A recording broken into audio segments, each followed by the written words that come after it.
My name is Oyelakin Pamilerin and he is Oyelakin Manuel.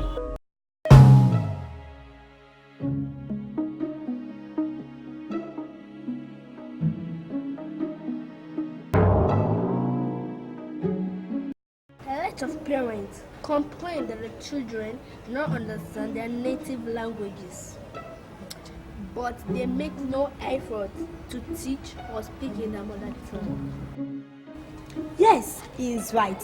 You should encourage your child or children to converse in your native languages by communicating with them with it.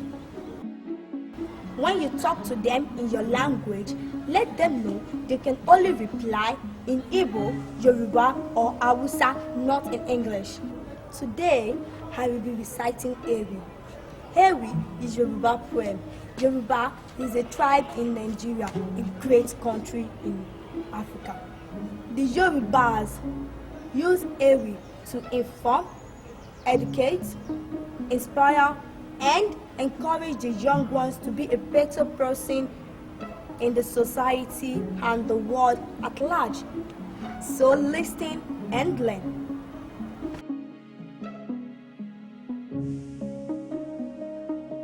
Ẹ kú dédé ìwòye ẹ̀yin olùwòran wa, èmi ọmọ yín náà tún ni Oyelakin Àmọ̀kẹ́.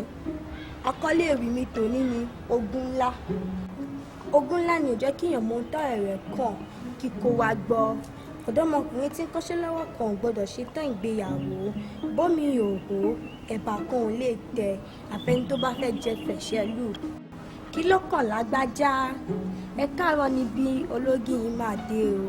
Ògìlẹ̀ wá tàbí ẹ wá kí wọn níbi ìdán. Kí ló ṣe ẹ́ lámọ̀ ń mú? Kí ló mú àkọ́kọ́ kan sí gan? Òwúkún lákì kanjú. Ọ̀nà tó dojú ẹ̀kọ́ ni ò ní láárí. Ó ṣeé ṣe kọ́lọ́gbọ́n fọgbọ́n pamọ́. Òmùgọ̀ á sì farahàn ní gbàgede. Wọ́n ní ilé lágbájá ń jó. Kọ́tà ní ńlá. Ẹgbọ́n náà gbogbo lára wa. Ẹ̀yin ò mọ̀ wípé táláboyún bá ti fowó ẹ̀rọ ọmọ dájọ́ tí ò rí gbà. Ọ̀ràn ńlá ló dá.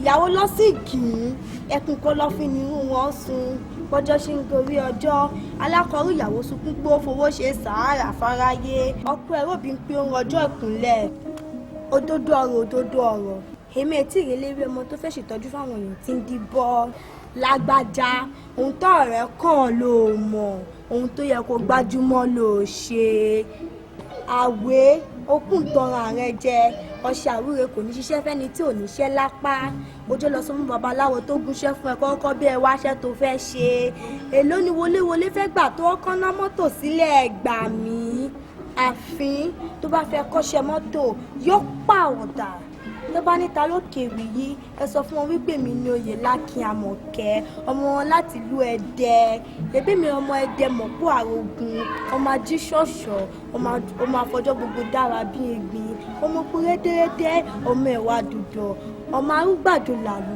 arúgbùn wọlé ẹ̀jẹ̀ ọmọ arógun má sá arógun má fi tìbọn ṣe kò ní ìgbé àjòjì kó má wọ ní ìlú ọ̀dọ̀ tí mi ọlọ́fà náà mi ò gbọ́dọ̀ dé.